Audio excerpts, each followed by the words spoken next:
வணக்கம் மக்களே. நான் உங்க மியா ரோஷி சவுதி அரேபியாலேருந்து உங்ககிட்ட பேசிட்டு இருக்கேன். எல்லாரும் எப்படி இருக்கீங்க? இன்னைக்கு நம்ம ஒரு குட்டி கதை தாங்க கேட்க போறோம். எதை பத்தி தெரியுமா? பெயின். ஆமாங்க. இந்த பெயின் வந்து நம்ம வாழ்க்கையில எவ்வளோ முக்கியம் அப்படிங்கிற ஒரு உணர்த்தக்கூடிய ஒரு குட்டி ஸ்டோரி தான்.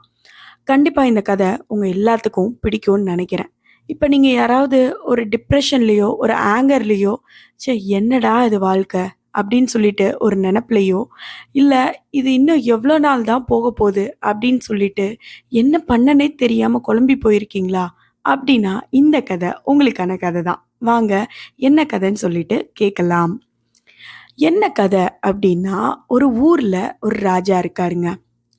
அந்த ராஜாக்கு அவங்க மக்கள் மேல பாசம் அதிகம். அந்த ராஜா வந்து ஒரு பாசமான ராஜா தான். அந்த ராஜா ரொம்ப நாள் தவம் இருந்து ஒரு வரத்தை வாங்குறாரு. என்ன அப்படின்னா, கடவுளே அவர் முன்னாடி தோன்றி, "என்ன வேணும்ப்பா?" அப்படின்னு சொல்லிட்டு கேட்குறாங்க. கடவுள்கிட்ட வந்துட்டு தான் மட்டும் நல்லா இருக்கணும் அப்படின்றத கேட்காம, தன்னோட நாட்டு மக்களும் எப்பயுமே சந்தோஷமா இருக்கணும் அப்படின்னு சொல்லிட்டு கேட்குறாங்க. அதுல வந்துட்டு அவர் என்ன கேட்டாரு அப்படின்னா, தன்னோட நாட்டு மக்கள் என்னைக்குமே வந்துட்டு வலிய உணரக்கூடாது. எப்பயுமே அவங்க மகிழ்ச்சியோட இருக்கணும் அப்படின்னு சொல்லிட்டு ராஜா வந்துட்டு கடவுள்கிட்ட கேட்குறாங்க. கடவுளும் சரி அப்படியே ஆகட்டும் அப்படின்னு சொல்லிட்டு சிரிச்சுக்கிட்டே போயிடுறாரு. ராஜாக்கு ரொம்ப சந்தோஷம். நம்ம நாட்டு மக்கள் கிட்ட வலியே இருக்காதுல்ல அப்படின்னு சொல்லிட்டு ரொம்ப ஜாலியா இருந்தாரு. ரொம்ப நாள் வாழ்க்கையும் அப்படிதான் போச்சு. நாட்டு மக்கள் கிட்ட எந்த ஒரு வலியும் தெரியல. மக்கள் எல்லாரும் சந்தோஷமா இருக்காங்கன்னு ராஜாவும் நிம்மதியா இருந்தாரு. ஆனா நாட்கள் செல்ல செல்ல ஒரு 6 மாசம், ஒரு 8 மாசம் கழிச்சு ஒரு தலைமை மருத்துவர் வந்துட்டு ராஜா கிட்ட வேகமா ஓடி வராரு. ராஜா, வர வர நம்மளோட நாட்டுல மக்களோட வலிகள் வந்து மறைஞ்சு போனதுனால என்ன ஆச்சு அப்படின்னா, மக்களுக்கு எல்லாமே எதுவுமே தெரியறதில்ல. அவங்களுக்கு ஒரு நோய் வந்துருச்சு அப்படிங்கிறதே அவங்களுக்கு தெரியல.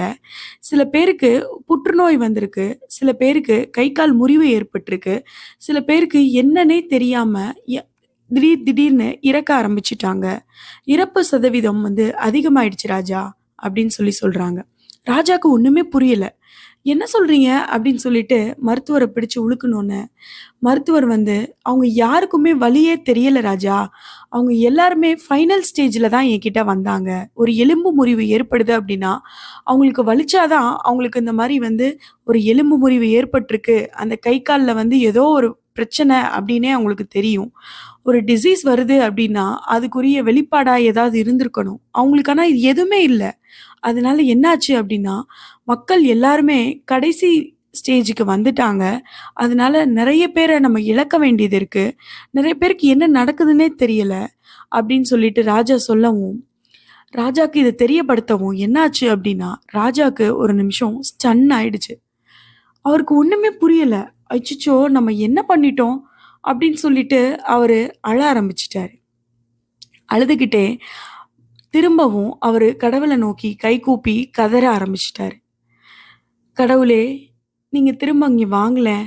நான் என்னவோ ஒரு தப்பு பண்ணிட்டேன். ஒரு பெரிய தப்பு பண்ணிட்டேன். தயவு செஞ்சு திரும்ப வாங்க.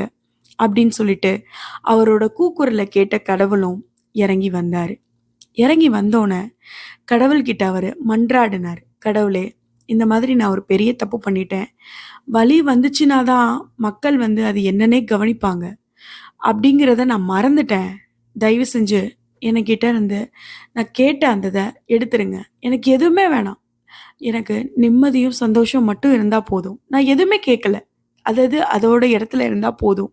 அப்படின்னு சொல்லிட்டு கடவுள்கிட்ட ராஜா திரும்பவும் அவங்களோட வரத்த கேட்குறாங்க. கடவுளுக்கு இப்ப புரிஞ்சிருச்சு. அவருக்கு என்ன வேணும் அப்படிங்கிறது. அதது எப்பப்போ என்னென்ன நடக்கணுமோ எல்லாமே அதோட நேரத்துல கரெக்ட்டா நடக்கும். நீ கவலைப்படாத அப்படின்னு சொல்லிட்டு ராஜாவும் இத கேட்டோனே ரொம்ப ஒரு நிம்மதிக்கு போறாரு. கடவுள்கிட்ட வந்துட்டு, "நான் கேட்டது ரொம்ப பெரிய தப்பு ராஜா. தப்பு கடவுளே!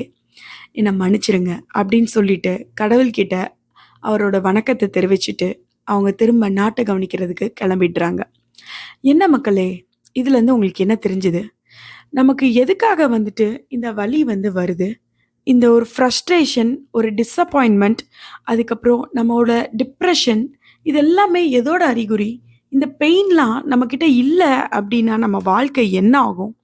இதெல்லாமே இந்த யூனிவர்ஸ் அதாவது இந்த உலகத்துல நமக்கு இந்த நேச்சர் சில பேர் கடவுள விரும்புவீங்க. சில பேர் கடவுள் இல்ல அப்டின்னு சொல்லி நம்புவீங்க. சில பேர் வந்து இந்த பிரபஞ்சத்த நம்புவீங்க இல்லைங்களா? நீங்க யார எதுவா நம்புறீங்களோ, நீங்க என்ன மதமா வேணா இருக்கலாம், என்ன இனமா வேணா இருக்கலாம், இல்ல நீங்க யார வேணா நம்பலாம், இல்ல நம்பாம கூட இருக்கலாம். ஆனா நேச்சர் அதாவது இயற்கையை நம்புறவரா கூட இருக்கலாம். நீங்க யார என்னவா நம்புறீங்களோ, அத தொடர்ந்து நம்பிக்கிட்டே இருங்க. அந்த உருவமில்லாத ஒரு சக்தி வந்து நம்மகிட்ட ஒண்ணு சொல்ல விரும்புது. அப்படி என்ன சொல்ல விரும்புதுன்னா, அந்த பெயின குடுக்கறது மூலமா, உங்ககிட்ட அந்த ஆங்கர கொண்டு வர்றது மூலமா, ஒரு டிப்ரஷனையோ, ஒரு டிஸ்கம்ஃபர்ட்டையோ, ஒரு ஃப்ரஸ்ட்ரேஷனையோ, கடவுளோ, இல்ல இந்த இயற்கையோ, இல்ல இந்த பிரபஞ்சமோ, நீங்க எத நம்புறீங்களோ, அது உங்களுக்கு எதுக்காக குடுக்குது அப்படிங்கிற நமக்கு மேல இருக்க ஒரு சக்தி, இதெல்லாம் எதுக்காக நமக்கு செய்யுதுன்னு ஒரு நிமிஷம் நீங்க யோசிச்சு பார்த்தீங்க அப்படின்னா, நீங்க எந்த பிரச்சனைய கரெக்ட் பண்ணணும் அப்படிங்கிறத நீங்க ஃபோக்கஸ் பண்ண ஆரம்பிச்சுருவீங்க. இப்ப இந்த கோவம் உங்களுக்கு இல்ல, இந்த ஃப்ரஸ்ட்ரேஷன் இல்ல, இந்த டிசப்பாயின்ட்மென்ட் இல்ல அப்டின்னா, ஒரு நிமிஷம் யோசிச்சு பாருங்களேன். இந்த பிரச்சனை முத்தி போயி, முடிஞ்சு போனதுக்கப்புறம் நம்ம கிட்ட வரும்போது, "ஐய்யய்யோ! நம்ம கைய விட்டு போயிடுச்சே! இது எனக்கு முன்னாடியே தெரிஞ்சிருந்தா, இத நான் கண்டிப்பா சரி பண்ணியிருந்திருப்பேனே!" அப்படின்னு நம்ம தலையில கை வச்சு உட்கார்ந்துருப்போம். இல்லைங்களா? ஒரு அழுகை வருது அப்டின்னா, அதுக்கான காரணத்த நம்ம ஆராய ஆரம்பிப்போம். ஒரு கோவம் வருதுன்னா, அந்த கோவம் முடிவுல கூட நம்ம அந்த குட்ட குழம்பி கரெக்ட்டா ஒரு தெளிஞ்ச நீர் வந்துரும் இல்லைங்களா? அப்போ இந்த பெயின் எதுக்காக? அப்படிங்கிறத நம்ம யோசிப்போம் இல்லைங்களா? ஒரு பெயின் வருது அப்படின்னா, நம்ம அத அக்செப்ட் பண்ணிக்கணும். அதுக்கப்புறம் அத ஹீலிங் ப்ராசஸ ஸ்டார்ட் பண்ணும் இல்லைங்களா? நம்ம அதுக்கப்புறம் நம்மளோட வாழ்க்கை எத நோக்கி போது அப்படிங்கிறதையும் நமக்கான பாதைய அது தீர்மானிக்கும். நன்றி, வணக்கம். கண்டிப்பா இந்த கதை உங்களுக்கு பிடிச்சிருக்கும்னு நெனைக்கிறேன். பிடிச்சிருக்கு அப்படின்னு நினைக்கிறவங்க லைக் பண்ணுங்க, ஷேர் பண்ணுங்க, சப்ஸ்கிரைப் பண்ணுங்க. தேங்க்ஸ் ஃபார் வாட்சிங். பாய்.